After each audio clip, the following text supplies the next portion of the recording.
Olá pessoal, tudo bem com vocês? Eu sou o professor Rafael de Filosofia, mais uma vez aqui no canal Horus em Foco. Hoje estamos no quadro Horus em Foco, Análise Política, e o tema de hoje é fazer uma análise da conjuntura atual do Brasil após as últimas eleições, tá bom? Então essa que vai ser a nossa temática.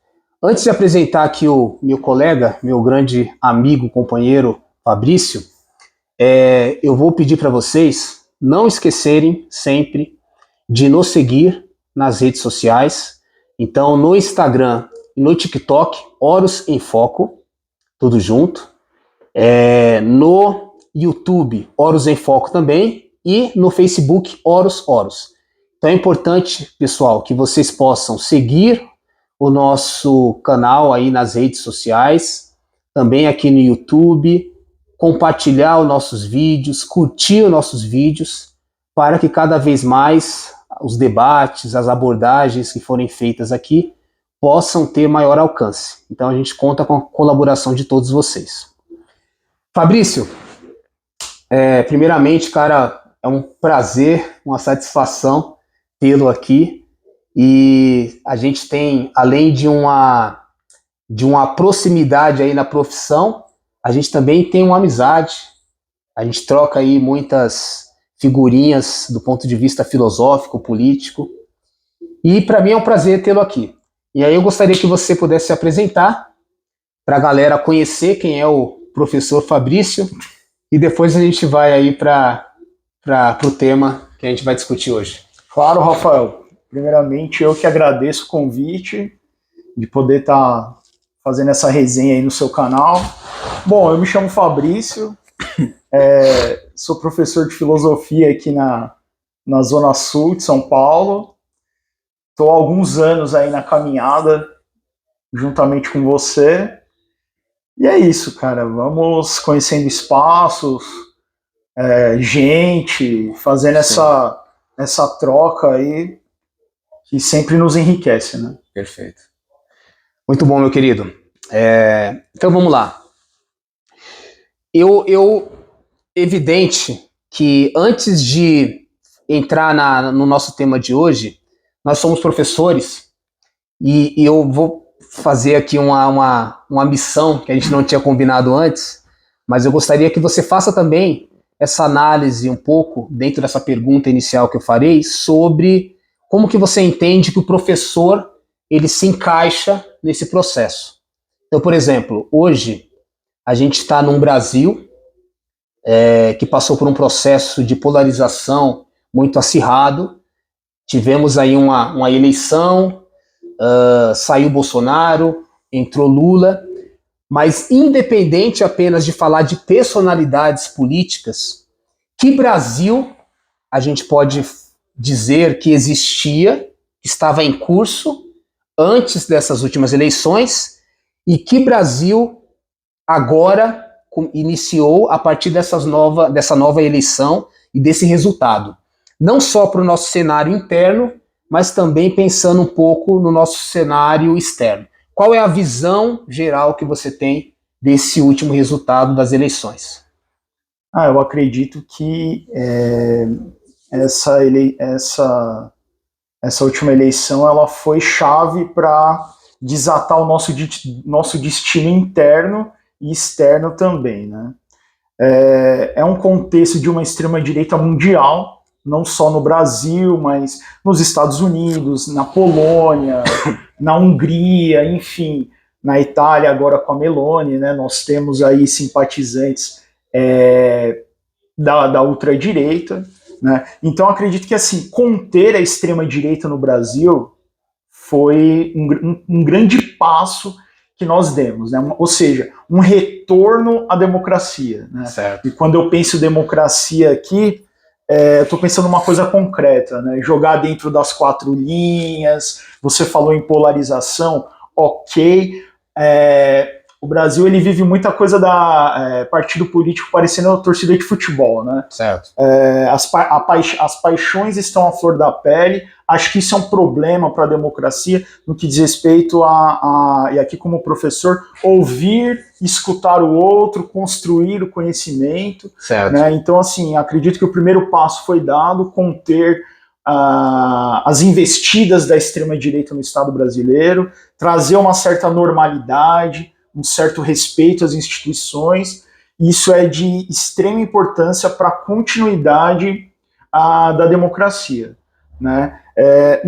Não sei se o contexto do Lula 3, né, vamos dizer assim, desse governo que nós temos aí, acredito que não é o mesmo contexto. Né? Nós vivemos um cenário tanto interno quanto externo diferente daquele contexto de Lula 1, Lula 2, Dilma 1, enfim. Mas o primeiro passo foi dado, assim, né? Garante uma certa normalidade, um respeito às instituições, uma coisa que, né, eu costumo muito trocar essa ideia com os alunos, que é assim,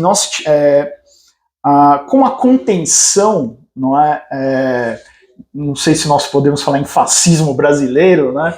Mas assim, com a contenção desse elemento mais irracional e antidemocrático, que por 4 anos, né, talvez nós podemos dizer até um pouquinho mais, né, tomou conta do Brasil, eu acredito que assim, o retorno à normalidade traz também uma certa contenção do espírito anti-ciência. Né? O que eu chamo de espírito anti-ciência?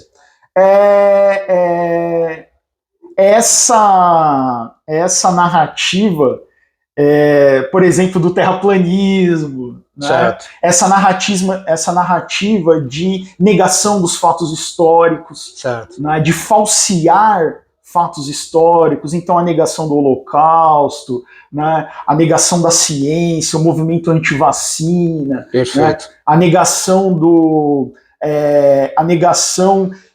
de que o planeta não está saudável, né? Ou seja, poxa vida, a ciência está aí comprovando que o planeta caminha, não é? Para uma... Caminha não, né? Já estamos numa turbulência climática, né? Sim. Então eu acredito que essa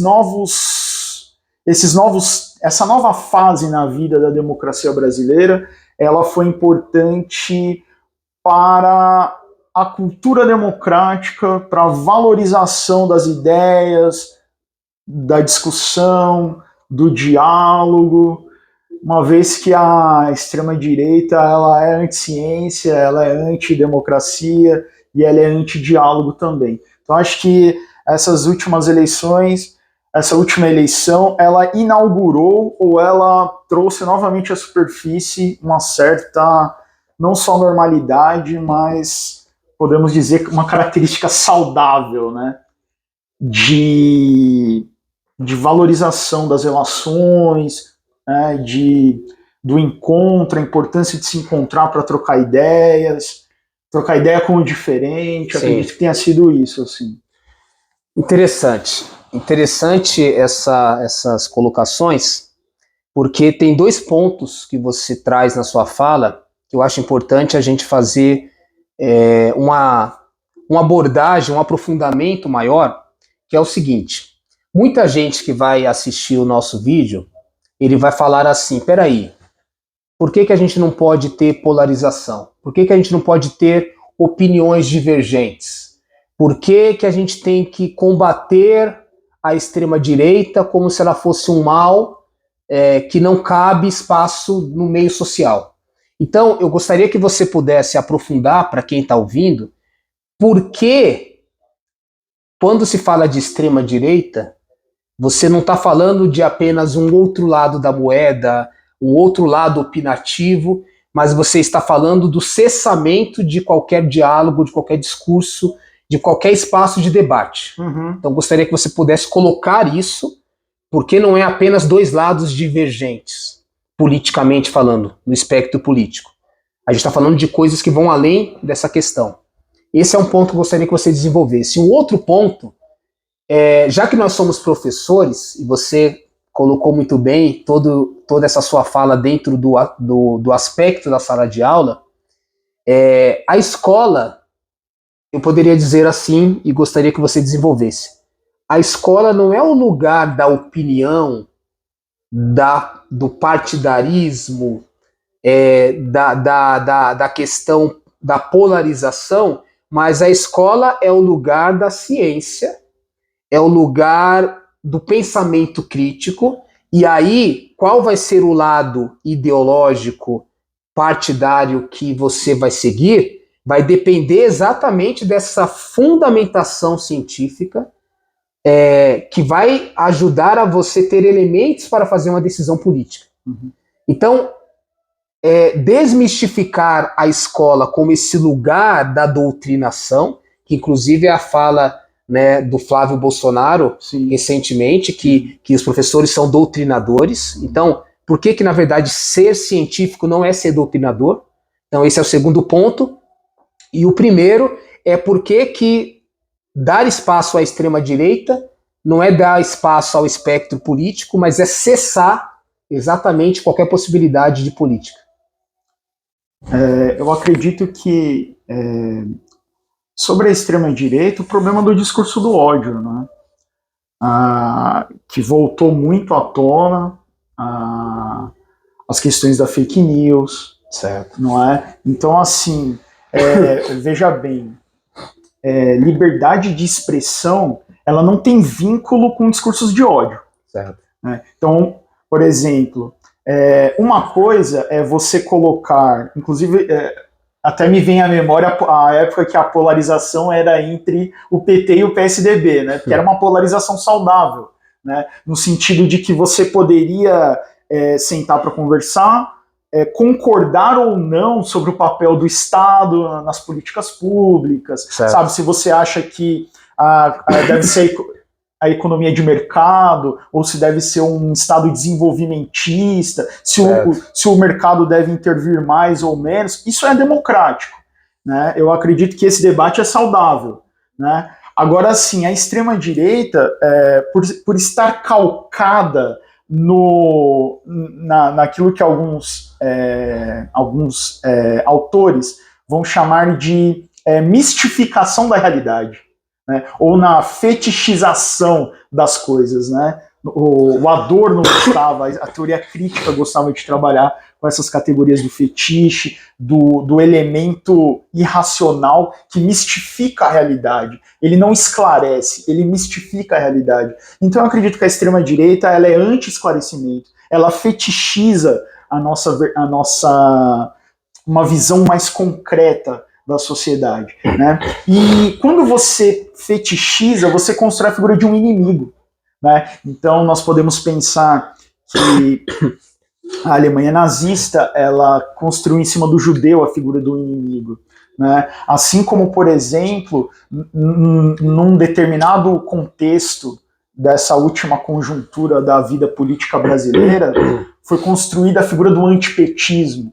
E eu não estou querendo, estou querendo dizer que assim, foi construída essa figura, né? Talvez para tentar vincular a ideia do comunismo no Brasil, o que também é abstrato, assim, né? Pelo menos eu costumo dizer que eu não vi o Itaú, dividir seus lucros, né? Então nós não temos comunismo aqui, né? Sim. Então, assim, a extrema-direita ela cria falsas narrativas, calcada na construção de um inimigo, calcada na disseminação de falsas informações, falsos conhecimentos, né?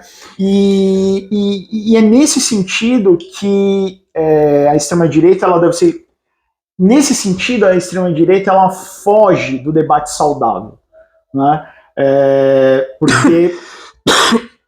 Porque você não tem dentro desse você não tem liberdade de expressão aí. Você tem um espírito, você tem uma consciência que com determinados projetos de país eles não são aprovados nas urnas, vamos dizer assim, você precisa falsear a realidade, né? Então, por exemplo, ódio não é liberdade de expressão, sabe? Preconceito não é liberdade de expressão, preconceito é crime, não é? Então você deve responder por isso Judicialmente, né? judicialmente. O que eu acredito, Rafael, é que assim, a extrema-direita, ela trouxe, e aí no caso eu acredito que o Bolsonaro, né, ele tenha trazido à superfície discursos que ficavam somente, digamos, ali no submundo, né? Então, a partir do momento que essas energias que estavam, vamos dizer assim, ocultas, presas no submundo, elas encontram algum discurso que possa canalizá-las, elas sobem à superfície, e depois que, né, digamos assim, o monstro chegou à superfície, não é, fica difícil contê-los, né? Então, acredito que num primeiro momento, para tentar fazer uma conclusão desse primeiro tópico, eu acredito que liberdade de expressão é uma coisa, você respeitar as diferenças, né, as propostas de como organizar a sociedade, a economia, a política, as instituições, isso é saudável, não é? Outra coisa é quando você apela para o espírito anti-ciência. E quando eu falo anti-ciência, não é no sentido de consolidar a ciência como uma visão totalizante. Não, não é isso. Apenas para poder fazer um comentário válido aqui, quando eu costumo trabalhar Santo Agostinho com os alunos em filosofia, ou seja, filosofia medieval, que nós também podemos chamar aqui de o estudo filosófico do cristianismo, o Santo Agostinho ele fazia um comentário muito válido. Ele diria o seguinte, que ali nós temos no contexto da Idade Média, nós temos o debate entre a razão e a fé. O Santo Agostinho, ele diria que, olha, Deus dotou o ser humano com a faculdade da inteligência, né? Isso é uma coisa. Certo. Se você possui a faculdade da inteligência, então você precisa estudar e investigar a natureza. Né? No entanto, a razão, o conhecimento, a ciência, vamos dizer assim, ela não é o suficiente para salvar a alma humana. Então são coisas diferentes. O que eu quero dizer é o seguinte, certo. Um dos principais teóricos do cristianismo, ele acharia uma aberração, um absurdo, esse momento que nós estamos vivendo da fetichização do discurso religioso. Sabe assim, Rafael, eu acredito que para que possamos fazer uma leitura concreta da realidade, né, nós não precisamos deixar de ter nossas convicções as mais profundas, sabe? Então, assim, sei lá, eu sempre costumo dizer que para o Marx, por exemplo, a religião não é um problema, porque a religião é do privado, né? Só que a partir do momento que a religião ela passa a ser utilizada como um fetiche, como um discurso de dominação, ela se torna um problema. Assim, então, eu acredito que o que nós estamos precisando no atual momento, inclusive para repensar formas de representação da própria religiosidade, né? Sim. Nós precisamos no atual momento de um espírito crítico, né? Crítica aqui no sentido mais indo na raiz da palavra, que eu costumo dizer para os nossos jovens, crítica é colocar em crise, né? Sim. Fazer uma crítica é colocar as coisas em crise. E porque quando você coloca determinados discursos e narrativas em crise, você pode produzir o novo, né? E se tem uma coisa que eu acho que é muito saudável para a sociedade, é poder pensar o novo, né? Que é uma coisa que atualmente no Brasil não estava acontecendo. Quanto à questão da escola, isso eu acredito que todos nós já tenhamos tido experiências que nos colocaram ali numa situação de tensão, né? O Martin Buber, um filósofo muito importante, ele tem um livro chamado Eu, Tu, né? E ele fala muito sobre a importância do encontro, né? Uma categoria muito importante no pensamento dele é a categoria do encontro. É no encontro que se dá uma relação verdadeira. E por que eu estou querendo te dizer isso? Porque eu acredito que a escola, né, no atual formato dessa sociedade que está aí, que é uma sociedade pautada no trabalho alienado, do pouco tempo de lazer e ócio que as pessoas têm para poder realizar a sua formação e o encontro, certo, que as pessoas estão cansadas, né? Eu acho que a escola, ela ainda, repare que eu, né, coloco entre aspas, né? ela ainda desempenha um papel importante e válido na formação. Mas isso não quer dizer que eu não veja na escola uma crise de identidade. Eu acredito que em todas as instituições dessa sociedade que está aí, elas sofrem uma certa crise. E a escola, ela não escapa disso. Né? A crise em que sentido? Estamos formando para quê? Percebe? Certo. Qual é o nosso objetivo? Queremos preparar os jovens para quê? É para o vestibular, é para o mercado de trabalho, é para reproduzir ideologias, enfim. É nesse sentido que eu acredito que a escola vive uma crise de identidade. Mas, no entanto, no que diz respeito à qualidade da formação, eu acredito que existe um grande problema aí.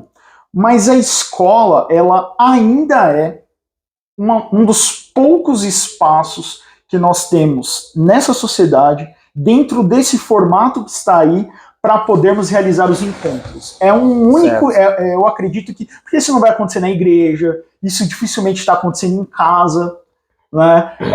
Então a escola, ela ainda acaba sendo um espaço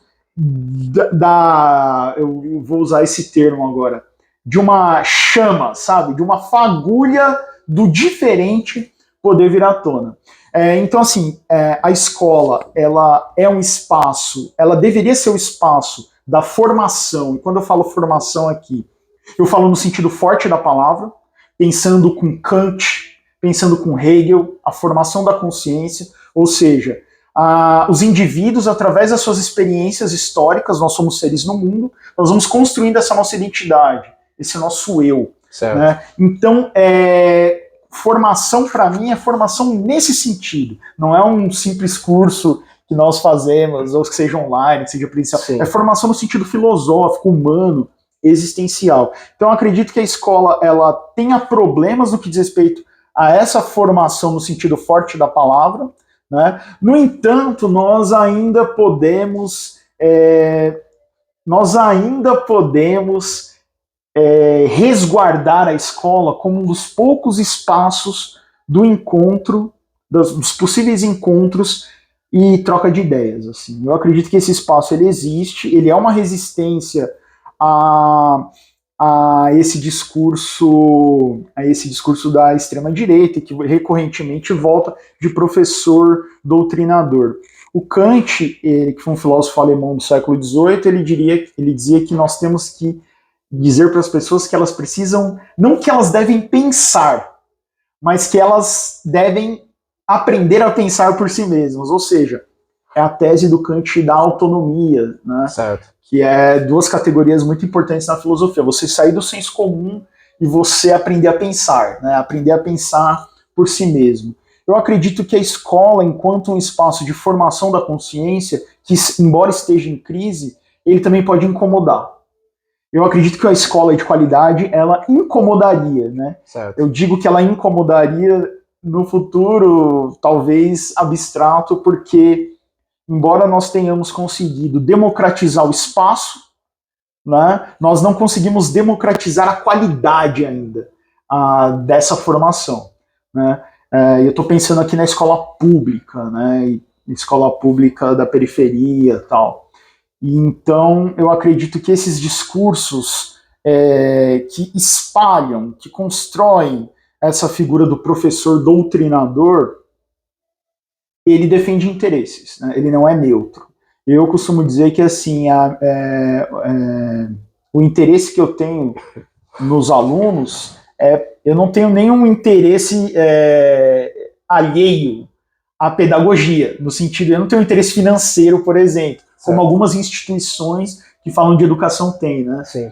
É curioso que nós temos muito mais, às vezes, quem discute educação usa terno e gravata, né? Não são os professores, né? Então, o interesse que eu tenho enquanto um professor, e um professor, faço questão de dizer, um professor profissional, né? Porque ser professor é uma profissão, ele deve ser visto como um profissional, né? Não como uma figura mística, messiânica, salvadora, tal, mas o interesse que eu acho que nós temos nos nossos alunos é um compromisso, um comprometimento pedagógico, né? No sentido forte do termo.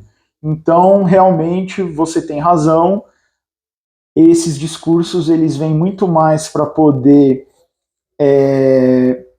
estigmatizar a nossa figura, quando na realidade o que a escola faz, e aqui eu estou pensando, é complicado porque, como eu mesmo já defendi aqui, a escola vive uma crise de identidade, né, uma razão de ser, mas ao mesmo tempo o professor, a figura do professor, a figura da escola, ela ainda pode ser concretizada como um espaço da resistência. Resistência no sentido aqui do encontro, da construção de relações não fetichizadas, relações vivas no sentido forte da palavra, não relações de poder, mas lembrando que a construção da nossa identidade, ela se dá nos espaços de encontro. Ela se dá nos espaços onde nós trocamos conhecimentos, visões de mundo, propostas de intervenções na realidade. Então, assim, embora a escola viva uma crise, essa nova escola ela pode ser construída. Se é o Estado quem vai construir ou não, isso daí é um longo debate. Né? Aí estão as escolas livres, né? Enfim, os coletivos. O que hoje eu constato como digamos assim, como alguém que pensa sobre o assunto e como professor, é que a escola vive uma crise de identidade, né? Não é de hoje, já é de muitos anos. Sim. E que, assim, alguns governos só agravaram esse espaço de estranhamento desse processo de formação de qualidade, assim, né? E nós estamos sendo atacados aí sempre, né, com a questão de mexer na grade, coloca matéria, tira matéria e tal. Então, sempre atendendo ali alguns interesses do poder, de determinadas forças políticas históricas que não têm interesse também numa formação escolar de qualidade para todos. Muito interessante. Eu vou fazer aqui algumas colocações antes de passar para o próximo ponto, que eu gostei muito da sua explanação, muito bem pontuada, colocada. E, por exemplo, né, quando você fala de Santo Agostinho, interessante que o Santo Agostinho ele tem uma das expressões que ele coloca, que está muito dentro das suas colocações, é que a fé busca a inteligência. Né? E a gente deveria ter exatamente uma forma de formar consciências, tanto do ateu como do religioso, de que é imprescindível a qualquer concepção de crença que você também não abdique da sua capacidade intelectual. E é interessante que às vezes as pessoas acreditam que os professores, quando ele fala da afirmação da ciência, ele está necessariamente indo contra a religião. Não pode ser algum. Né? E, na verdade, a religião é fórum íntimo. Você colocou, né? Fórum privado. Né? Para o Marx também, viu? Perfeito. O pessoal trabalha muito a concepção do comunista, ou do socialista ateu e tal. Sim. Eu acredito que para o Marx a religião não é um problema, né? Ela é do privado. Sim. Aí o pessoal gosta de citar a torto, né? A questão, mas a religião é o ópio do povo. Sim, mas dentro de um contexto, tem um recorte crítico aí. A gente poderia falar até que religião é o ópio, né? Talvez essa religião, que ela é totalmente uma fé cega, e ela vive nesse mundo paralelo que você coloca da fetichização. Exato. Né? Então, muitas vezes as pessoas estão vivendo num mundo totalmente virtual, um espectro político baseado na bolha que ele se encontra, e por isso, muitas vezes, tem ali uma fundamentação religiosa por trás, e é nesse sentido que, independente de ser o comunismo, de ser ali o marxismo, mas, na verdade, qualquer mente que se coloque numa forma equilibrada dentro do espectro social, ele vai entender que você tem a possibilidade de ter a sua fé, ter a sua crença, mas que você tem que também olhar para a realidade, Exato. encarar ela como ela é. Né? Então, acho que essa que talvez seria o grande alerta. Tem uma coisa interessante que eu acho que é válido dizer aí, Rafael, que é um certo preconceito no sentido de desconhecer, né, de ignorar, ser esclarecido num determinado assunto, de um certo preconceito de determinados discursos com o materialismo. Sim. Né? O materialismo, enfim, histórico, fundado por Marx tal, e Engels, mas a questão de que, assim, você desnaturalizar a história. Sim. Né? O que seria você desnaturalizar a história? A história, a caminhada humana, essa experiência que nós temos nesse mundo, ela é um resultado das ações humanas. Sim.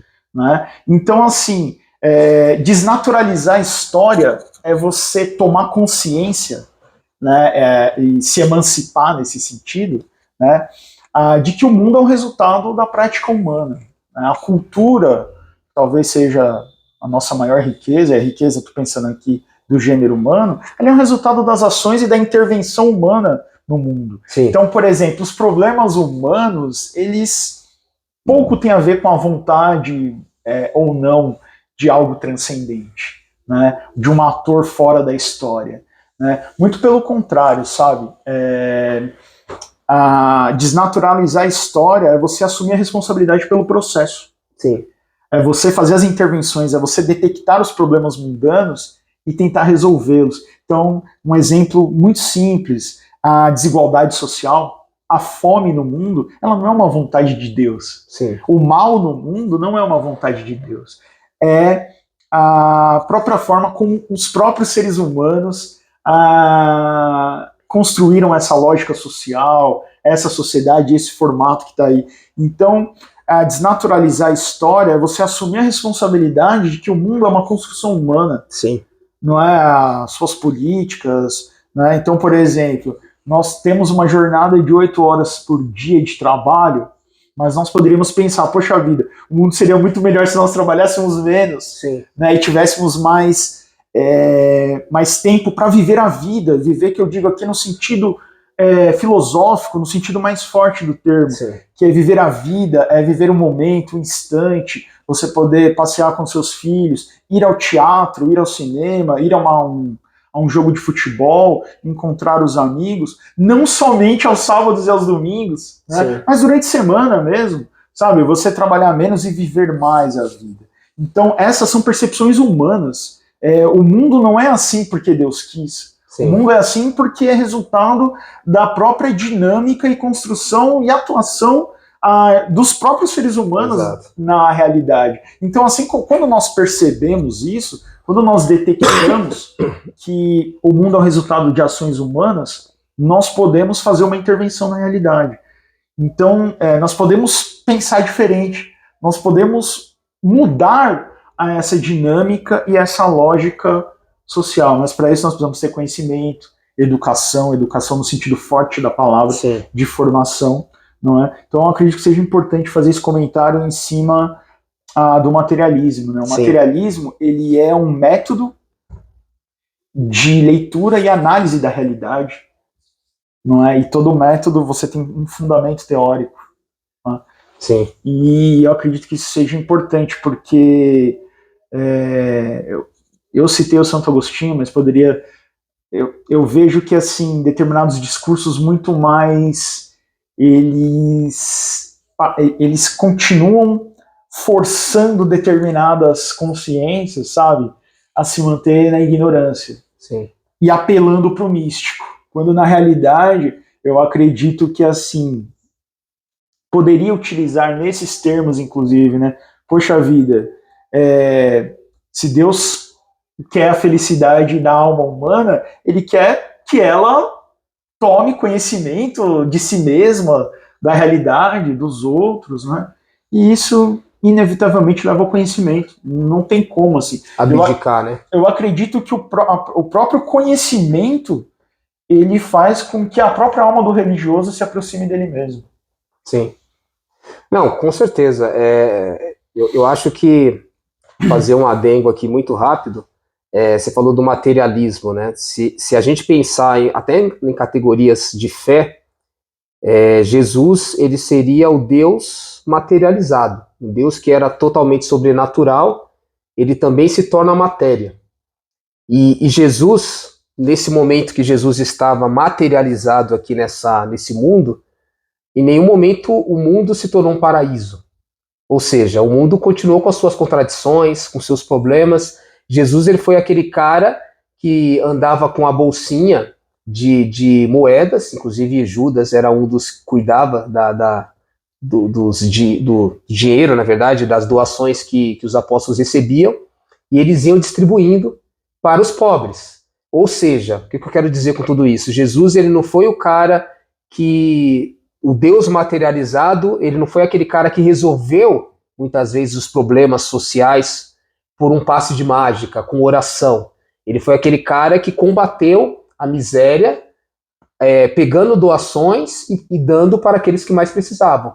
Ou seja, a própria materialização de Deus foi alguém que agiu de forma material para combater a fome, para combater a miséria, e não necessariamente ficar apenas numa fé vazia, que muitas vezes fica lá no templo e não parte para a ação concreta de combate às estruturas, vamos dizer assim, né, de morte. São os fariseus, né? Essas são a crítica que são feitas aos fariseus, Sim. Homens do templo, Exatamente. Doutores da lei, que dominavam a Torá e sabiam um pouco de amor ao próximo. Exato. Né? Não encarnavam de fato a religião. Exatamente. A caridade, enfim. Sim. Meu querido, eu vou colocar para você, a gente está chegando quase no final, né? Então eu vou colocar talvez uma pergunta que eu acho que vem de encontro o que a gente pensou em falar nesse dia de hoje, que falamos um pouco dessa realidade da conjuntura política do Brasil internamente, e aí eu gostaria que você pudesse fazer uma projeção do Brasil para o cenário externo. Lembrando que, assim, você vai ser alguém que vai frequentar esse canal, e já vou deixar aqui uma dica para a galera que a gente vai tratar sobre outros temas, por exemplo, que entra um pouco a questão da guerra na Ucrânia, a questão da OTAN. Você falou um pouco sobre esse avanço da extrema-direita em outros países, então...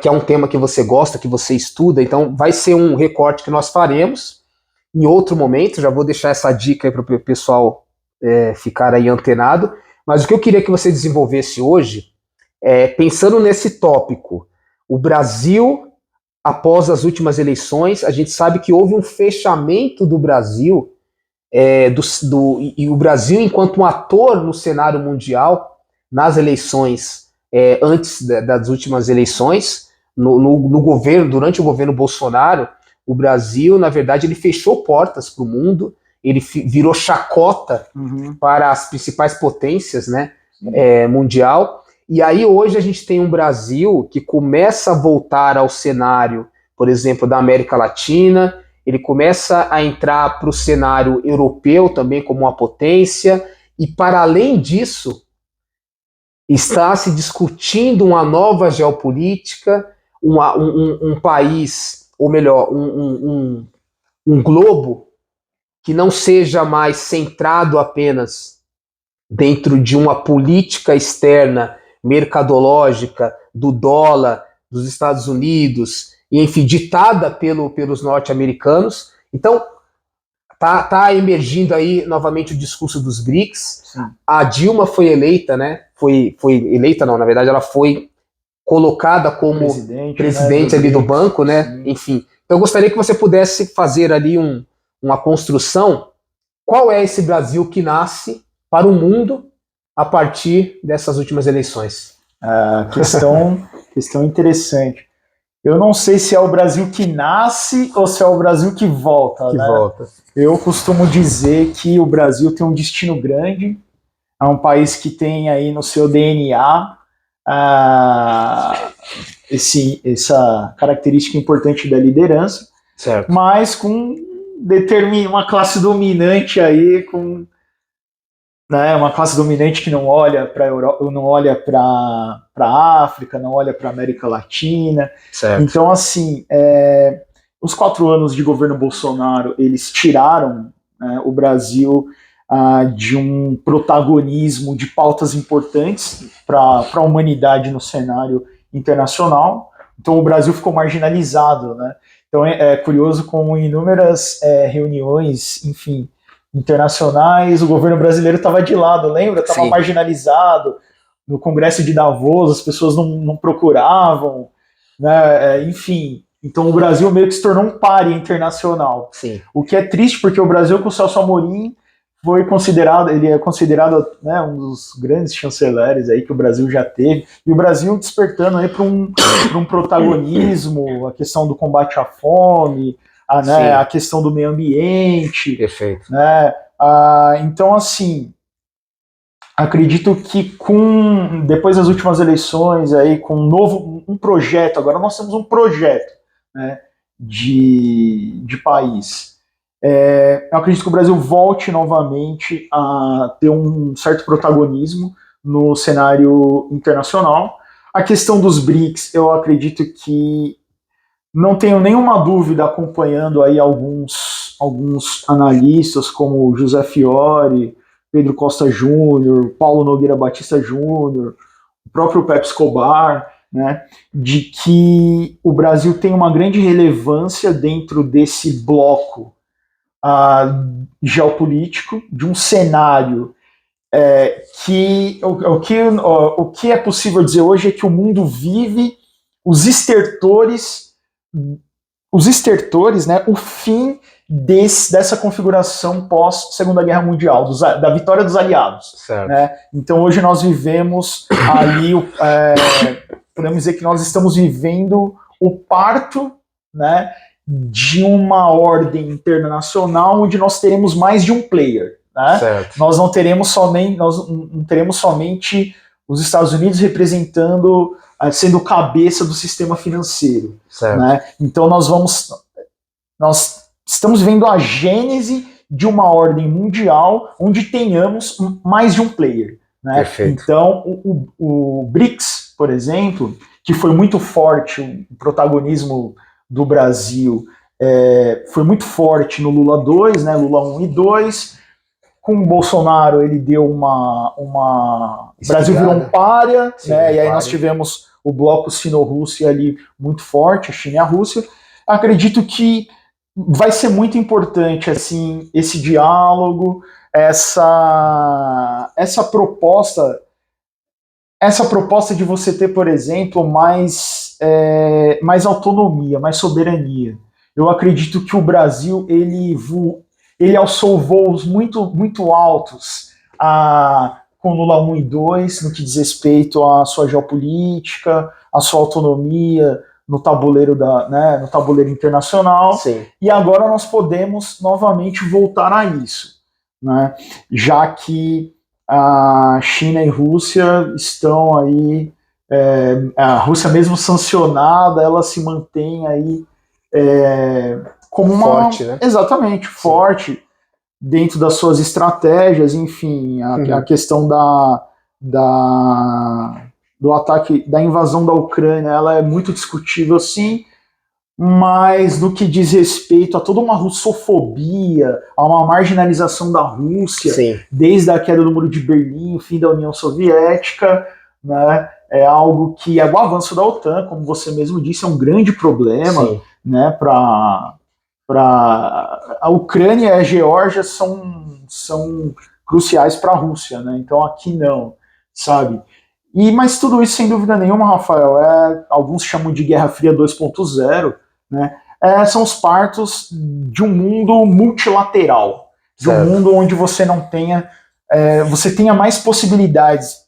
Não é dizendo que China e Rússia são bonzinhos, a questão não é essa. Eu acho que estão defendendo os interesses. Certo. O Brasil, quando ele se alinha automaticamente com os Estados Unidos, ele abre mão muitas vezes dos próprios interesses, né? Eu me lembro eu não sei se foi o Celso Amorim que disse, mas eu já ouvi ele reproduzindo muitas vezes, que o Brasil é aquele que não deve falar grosso com a Venezuela e nem fino com os Estados Unidos. Certo. Sabe? Então, acredito que o Brasil deve defender os interesses dele. Perfeito. Não é escolher lado. Sim. A questão é você poder negociar com os BRICS, poder negociar com a União Europeia, enfim, com os Estados Unidos. Sim. Né? E sem dúvida nenhuma, esse projeto de país eleito nas urnas, ele tem tudo para poder também trazer mais soberania para o Brasil no cenário internacional, resgatando aí no que há de melhor na nossa política externa, que é a diplomacia. Perfeito. Cara, muito bom. Infelizmente, teremos que encerrar, mas já fica aqui publicamente colocado que você retornará, inclusive para a gente trabalhar mais essa geopolítica mundial, o que está nascendo a partir desses acordos, dessa nova retomada dos BRICS. Eu acho que é importante desmistificar essa ideia de um bem e um mal, e que os Estados Unidos seria esse bem. E, por exemplo, hoje, muitas pessoas acreditam que a Rússia é esse mal, sem perceber que existem jogos de interesse, sem dúvida. Então, acho que é bom a gente um dia trazer essa abordagem que vai ser um outro tópico dessa análise política com esse recorte. Então, assim, Fabrício, muito obrigado pela sua participação. Bacana.